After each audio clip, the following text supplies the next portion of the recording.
నమస్తే sir. Present మనం సొలస గ్రామంలో ఉన్నామండి. ఎడ్లపాడు మండలం సార్, పల్నాడు జిల్లా. చిరుమాళ్ళకి దగ్గరలో ఉండేది విలేజ్. మనం ఉన్న వెరైటీ పేరు రెడ్ హీట్ వెరైటీ అండి. మృదా క్రాప్ సైన్సెస్ వారి రెడ్ హీట్ వెరైటీ సార్.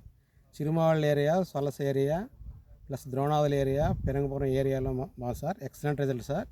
వేసిన ప్రతి రైతు చాలా హ్యాపీగా ఉన్నారండి. ఎందుకంటే చెట్టు హైట్ చూడండి సార్, ముందు దగ్గర 4.5, 5 దాకా వచ్చింది. ఎక్కువ కాపు వల్ల వంగిపోయింది సార్. కాయలు చూపించండి సార్, ఒకసారి చూపించండి కాయలు. కింద కాపు చూడండి సార్, కింద కాపు కూడా ఎక్సలెంట్గా ఉంది సార్. గనుపు దగ్గర పడింది. మళ్ళీ ఇది చూడండి సార్ ఒకసారి, పై కాపు కూడా ఉంది సార్. ఇది ఒక కొమ్మే, ఈ కొమ్మకి చూడండి సార్ ఎన్ని గనుపులు ఉన్నాయో. దీన్ని కూడా చూడండి సార్ ఒకసారి. చెట్టు తీస్తే ఇరిగిపోయేలాగా ఉంది సార్, ఎందుకంటే ఆ విధంగా వచ్చింది సార్. చుట్టూ త్రిప్స్ ఉంది సార్, ఆదరణ వైరస్ ఉంది, ఇటు వైరస్ ఉంది.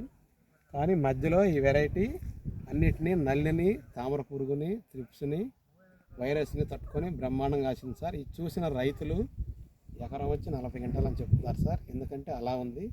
కింద కాయ సైజు ఎలా ఉందో పై కాయ సైజు కూడా అలానే ఉంది సార్. యూనిఫామ్ లెవెల్లో ఉంది. 2 స్టెప్పులు పండి 3వ స్టెప్ రెడీగా ఉందండి. నెక్స్ట్ ఇయర్ 2026, 27 వేసుకున్న రైతులు తప్పనిసరిగా పెట్టుకోదగ్గ వెరైటీ అండి. చూడండి సార్, ఇది పై కొమ్మ చూడండి, దగ్గర గనుపులో ఉండి చిక్కటి కాపు, ఎక్కడా తాళం లేదు సార్. తాలు శాతం 0%. చూడండి, పండిన కాయ కూడా ఎక్కడ మచ్చ కానీ తాలు కానీ ఏమీ లేదు. ఎక్సలెంట్గా ఉంది సార్. మొత్తం ఒకసారి చూపించండి, చేను మొత్తం చూడవచ్చు సార్. ఈ చెట్టే కాదు, ప్రతి చెట్టు కూడా ఎక్సలెంట్గా మంచి దిగుబడి వచ్చిందండి. చిరుమాళ్ళ రైతు, చుట్టుపక్కల రైతులు వచ్చి ఈ వెరైటీ మాకు కావాలని బుకింగ్ చేసుకుంటున్నారు. ఎందుకంటే అలా ఉంది సార్. ఎవరైతే రెడ్ హీట్ వెరైటీ వేసిన రైతులు ఉంటారో వాళ్ళని కూడా మీరు ఎంక్వైరీ చేసుకోవచ్చు. మీరు కావాలంటే ఈ ఫీల్డ్ చూపించాలని నేను చూపిస్తాను సార్. నా నెంబర్ వచ్చి 9676507746. ఈ ఫీల్డ్ ఉన్న ఏరియా సొలస గ్రామం, ఎడ్లపాడు మండలం సార్. చూడండి సార్, చేను మొత్తం ఒకసారి ఎక్సలెంట్గా ఉంది. ఎవరైతే నెక్స్ట్ ఇయర్కి పెట్టుబడి పెట్టుకోదలుచుకున్నారో ఇట్లాంటి వెరైటీలు వేసుకొని 1 ఎకరం పెట్టుకున్నా చాలు సార్. 2 ఎకరాల దిగుబడి వచ్చింది మనకి. ప్రతి చెట్టు సార్, ప్రతి చెట్టు అదేవిధంగా ఉండిద్ది సార్. నేను పాయలో ఉన్నారు సార్, రైతు గారు వాటర్ పెట్టారు. చూడండి సార్, ఇది కాసి వరి. చూడండి సార్, ఇది ఒక కొమ్మ చూడండి. ఆ చెట్టు కాడికి వెళ్తాను. ప్రతి చెట్టు అలానే ఉంది సార్. ఒక చెట్టు కాసి ఒక చెట్టు కాయటమే లేదు సార్. ప్రతి చెట్టు మంచి దిగుబడి ఇచ్చింది సార్ రైతుకి. చూసిన రైతులు ఎకరం 40 గంటలు చూడండి సార్. ఇది ఒక కొమ్మ, ఫీల్డ్ ఉంది చూడండి సార్. ఇదొక కొమ్మ,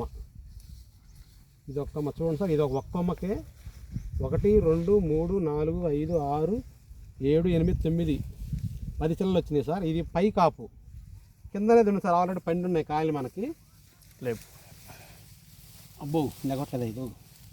ఇదిగోండి సార్, చూడండి చూడండి సార్. ఎకరం 40 క్వింటాలు కానీ తగ్గదు సార్. మంచి వెరైటీ, వైరస్ టాలెన్స్, నల్లిని, తామర పురుగుని, వైరస్ని తట్టుకుంది సార్. ఇప్పుడు కూడా ఈరోజు తారీఖు వచ్చేసి 12వ తారీఖు సార్, ఫిబ్రవరి నెల 12వ తారీఖు. మంచి క్వాలిటీ ఉంది సార్. చూడండి, స్లిప్స్ కూడా లేదు సార్. చూడండి, పూత చూపించాయి దగ్గర జూమ్ చేయి. చూడండి సార్, పూతలో పురుగు కూడా లేదు, ఒక్కటి ఉంది సార్. అయినా ప్రతిదీ పిండి అవుతుంది సార్. ఇదిగో మనకి పిండి అవుతుంది, ఇదిగో పిన్నిస్లు అవుతున్నాయి, పిండి అవుతుంది సార్. అదేవిధంగా ఇది చూడండి, ఈ కొమ్మ చూడండి సార్. ఈ కొమ్మ కూడా పూతలో పురుగు ఉంది, తక్కువ 1, 2 ఉన్నాయి, కానీ పిన్నిస్లు అయ్యి పిండి అవుతుంది సార్. మిగిలిన వెరైటీ లక్షణం ఏంటంటే పండు పిన్నిస్లే రాలిపోతుంది సార్. మనకు రాలినట్టు కూడా లేదు. పడ్డా ప్రతి పూత పిండిగా మారుతుంది సార్. ప్రతి ఒక్క రైతు పెట్టుకోదగ్గ వెరైటీ. ఇటువంటి మంచి వెరైటీలు పెట్టుకొని రైతులు 3 ఎకరాలు వేసుకో బదులు 2 ఎకరాలు పెట్టుకున్నా కూడా మంచి లాభాలు వస్తాయి సార్. తక్కువ పెట్టుబడి కూడా అయిపోతుంది. ఎందుకంటే ప్రతి పేదవాని ఇత్తనం అంటున్నారు ఇది చూసి. ఎందుకంటే లో మెయింటెనెన్స్లో కూడా మనకు మంచి దిగుబడి ఇస్తుంది సార్. ఈ రైతు యాక్చువల్గా లో మెయింటెనెన్స్ చేశారు. కేవలం ఖాతా వల్ల కొట్లో ఇచ్చిన మందుల ద్వారా కానీ కొట్టుకున్నారు సార్. ప్రతి రైతు 2026, 27 సంవత్సరానికి నమ్మకంగా పెట్టుకోదగ్గ వెరైటీ సార్ ఇది. మృదా క్రాప్ సైన్సెస్ వారి రెడ్ హీట్ వెరైటీ అండి. మరొకసారి చెప్తున్నాను, మృదా క్రాప్ సైన్సెస్ వారి రెడ్ హీట్ వెరైటీ ప్రతి రైతు పెట్టుకొని మంచి దిగుబడులు పొంది రైతులు మంచి లాభాలు ఆశించాలని కోరుతూ ఉన్నాం sir. Thank you sir. Red heat